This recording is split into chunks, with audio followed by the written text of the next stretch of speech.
ஓகேண்ணே. நார்வேல நடந்த சம்பவம்ண்ணே. அதில் ஹெல் அப்படின்னு சொல்லிட்டு ஒரு நம்ம ஒரு யூடியூபர் மாதிரி நம்ம ஒரு யூடியூபர் மாதிரியான ஒரு ஆள் அவங்க வந்து கேள்வி எழுப்பியிருக்காங்க. பிரைம் மினிஸ்டர்கிட்ட கேள்வி எழுப்பியிருக்காங்க. பிரைம் மினிஸ்டர் அதுக்கு பதில் சொல்லாமல் போயிட்டாருன்னு சொல்லிட்டு நம்முடைய எதிர்க்கட்சி தலைவர் ராகுல் காந்தி அவர்கள் சொல்லிட்டாங்க. என்னடான்னு உள்ளே போய் பார்த்தா 2 நாட்டு பிரதமரும் பேசிட்டு இருக்கிற ஃபங்க்ஷன் அது. ஜஸ்ட் மீடியாஸ் யாருமே மீடியா அலவுடு, பட் கொஸ்டின்ஸ் கிடையாது. இதுதான் வந்து நார்மல் அங்கே பாலிசி, எல்லா நாட்டிலுமே இருக்கிற பாலிசி. அதில் பிரைம் மினிஸ்டர் இறங்கினதுக்கப்புறம் கேள்வி கேட்கப்பட்டுச்சு. இந்த கேள்விக்கு பதில் சொல்லாமல் போயிட்டாருன்னு சொல்லி அவங்க ட்விட்டரில் போட்டாங்க. அதை எடுத்து நம்ம இந்தியன்ஸ் எல்லாருமே போட்டு, நம்முடைய எதிர்க்கட்சி தலைவர்லேருந்து எல்லாரும் போட்டு பாராட்டி அவங்களுக்கு வந்து 45,000 சப்ஸ்கிரைபர் வரைக்கும் கொண்டு போயிட்டாங்க. அதுக்கு முன்னாடி எவ்வளோ இருந்துச்சுன்னு மக்களே போய் பார்த்துக்கிட்டோம். இது எப்படி பார்க்குறீங்கண்ணே? பத்திரிகையாளர்கள் வந்து நீங்கள் இந்த சினிமா நிகழ்ச்சிகள் சில இடங்கள்லாம் பார்த்தீங்கன்னா, நானே ரொம்ப பேரை திட்டியிருக்கேன். செய்தியை கேளுங்க, அவங்கள பேச விடுங்க, அதுலேருந்து கேளுங்க. இந்த நொறநாட்டித்தனமாக பண்ணுறது, அந்த பேஜுக்காக வம்பு இழுக்கிறது, அவங்களோட வாதம் பண்ணுறது, அப்புறம் இவங்களே ஒரு கருத்தை திணிக்கிறது. இந்த அம்மா அந்த வேலையை தான் பண்ணிச்சு.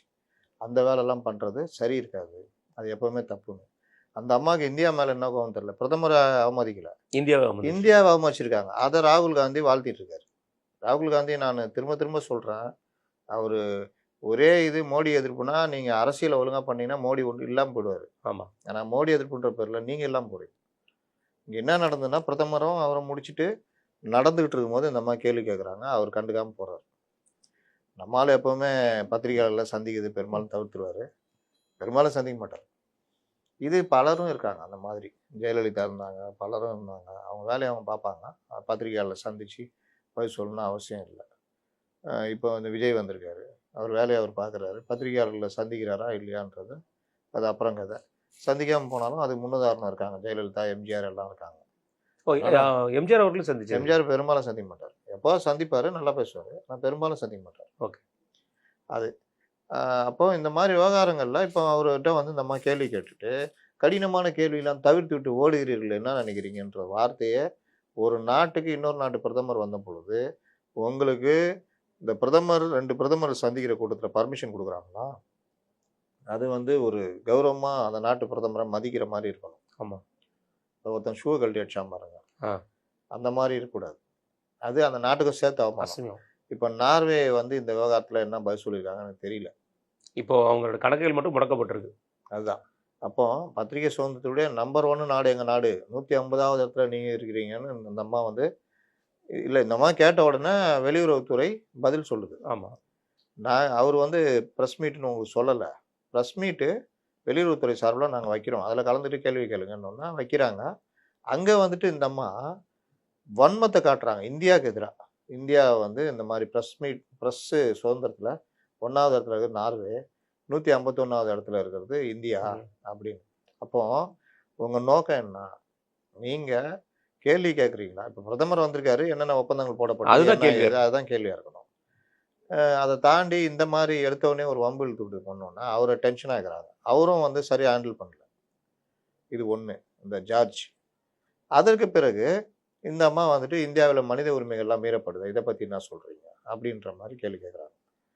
நான் என்ன கேட்குறேன், அந்த அம்மா விட்டுருங்க, இந்தியாவில் என்ன அந்த அளவுக்கு பெரிய மனித உரிமை மீறப்பட்டிருக்கு? அதுதான் பெரிய கேள்வி. அதுக்கு ராகுல் காந்தி எப்படி வரவேற்பு கொடுக்குறான்னு தெரியல. இந்தியாவில் அதுக்கு அவர் பதில் சொல்கிறாரு. அவருக்கு பதில் சொல்ல வேண்டிய கட்டாயம். இந்தியாவை எப்படி நார்வே மக்கள் பார்க்கணும் அப்படி இப்படின்னு தான் சொல்கிறப்போ அவர் வந்து இந்தியா எந்த அளவுக்கு இருக்குது, இந்தியாவுடைய பாரம்பரியம் என்ன, எல்லாத்தையும் சொல்கிறாரு. இந்த அம்மாவுக்கு பொறுமை இல்லை. நான் கேட்ட கேள்விக்கு நேராக பதில் சொல்லுவேன், நீ கேட்ட கேள்வி தான் பதில் சொல்லிட்டு இருக்கிறேன், நீ வாட்டில் எனக்கு என்னென்னு பேசுவேன், அப்போ இந்தியாவுடைய நிலம் என்னன்றதை நான் பதில் சொல்லணும்.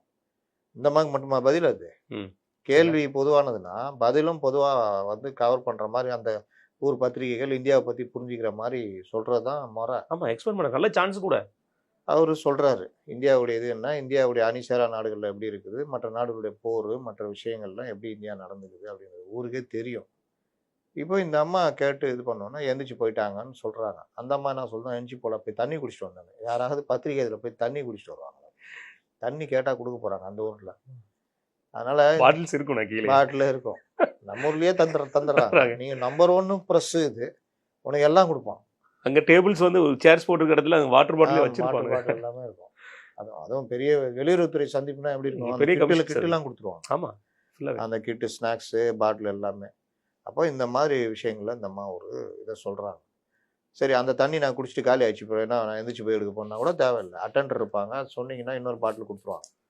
அதனால அதாவது நீ தண்ணி குடிக்க வந்தியா கேள்விக்கு பதில் வாங்க வந்தியா ம். அதை பார்க்கணும்ல. சரி தண்ணி தாகம் எடுத்துச்சிங்க, அது எப்படி வெளியே போயிடுவீங்களா?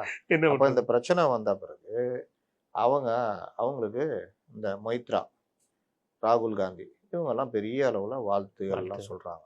போனது இந்திய மானம். ஆனால் சொல்கிறது வாழ்த்து அந்த அம்மாவுக்கு சொல்கிறீங்க. அவங்க அவ்வளோ பெரிய பத்திரிகையாளர்னு பார்த்தா அவ்வளோ பெரிய பத்திரிகையாளரும் கிடையாது. ஒரு 800 ஃபாலோவர்ஸை ட்விட்டரில் வச்சிருக்கிற ஒரு அம்மா எப்படி அவ்வளோ பெரிய பத்திரிகையாக இருப்பாங்களா? அப்போ நீ இந்த அம்மா ஏதோ ஒரு சான்ஸை வச்சுக்கிட்டு ஏதோ ஒரு நோக்கத்துக்காக உள்ளே வந்துருக்கு. இந்த ட்வீட்டுக்கு முன்னாடி அவங்க ட்வீட் போட்டதை மக்களே போய் நேரில் போய் பார்க்கலாம். கிட்டத்தட்ட 1.5 வருஷம் ஆச்சு அதுக்கு முன்னாடி ட்வீட் போட்டு. அவங்க எப்படி பத்திரிகையாளர் பார்த்தாங்க? இன்னொன்று பெரும்பாலும் சீன ஆதரவு கருத்துக்கள் இந்த கருத்துக்கள். மாதிரிலாம் ஏஜென்சிகள் வந்து ஒர்க் பண்ணுவாங்க. இந்தியாவை சில இடங்கள்ல அவமானப்படுத்தணும்னு சொல்லிட்டு இந்தியாவை பிரதமர் இல்லை, நீங்கள் நாடை விட்டு வெளியே போயிட்டு அவர் பிரதமரை தான் பார்க்கணும், மோடியை பார்க்க முடியாது. ஆமாங்க. அது ராகுல் காந்திக்கு எப்போ புரிய போதோ தெரியல.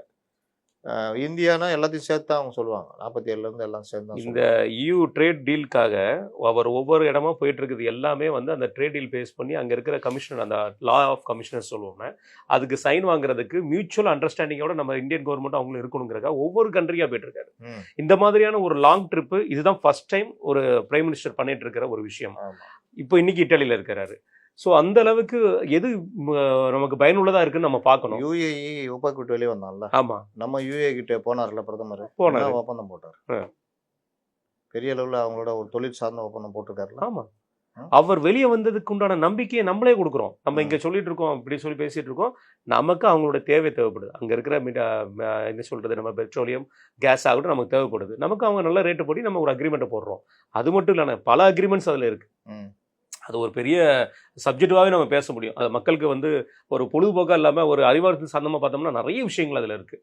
அதே மாதிரி இந்த 4 நாடுகள்னு நெதர்லாண்ட் ஆகட்டும், நார்வே ஆகட்டும், இட்டாலி ஆகட்டும், ஜெர்மன் ஆகட்டும், இது எல்லாத்துலேயுமே சூப்பராக பண்ணியிருக்காங்க. ஸோ இது நம்ம எதிர்க்கட்சியும் யாரும் வரவேற்கல. இல்லை, நான் என்ன கேட்குறேன், இந்த 4 போனாங்களே அதுக்கு தான் வாழ்த்து தெரிவிச்சிங்களா? ஆனால் ஒரு சின்ன ஒரு லேடி பண்ண ஒரு சின்ன சம்பவத்தை இந்தியாவிலே பெருசாக்குறீங்க, பெருசா அதை ரீட்வீட் பண்ணுறீங்க. இப்போ அந்த அம்மா ராகுல் காந்திகிட்ட ஒரு பேட்டி கேட்குறாங்க, அங்கே தான் வம்புலுக்கும், அப்போ பார்த்துக்கணும். அப்போ இதில் இன்னொன்று, இந்தியா உலகத்திலே நம்பர் 1 ப்ரெஸ் ஃப்ரீடம் இருக்குல்ல, ஆமாம், அப்புறம் அந்த அம்மாவுடைய 2 சமூக வலைதளங்களையும் முடக்குனாங்க.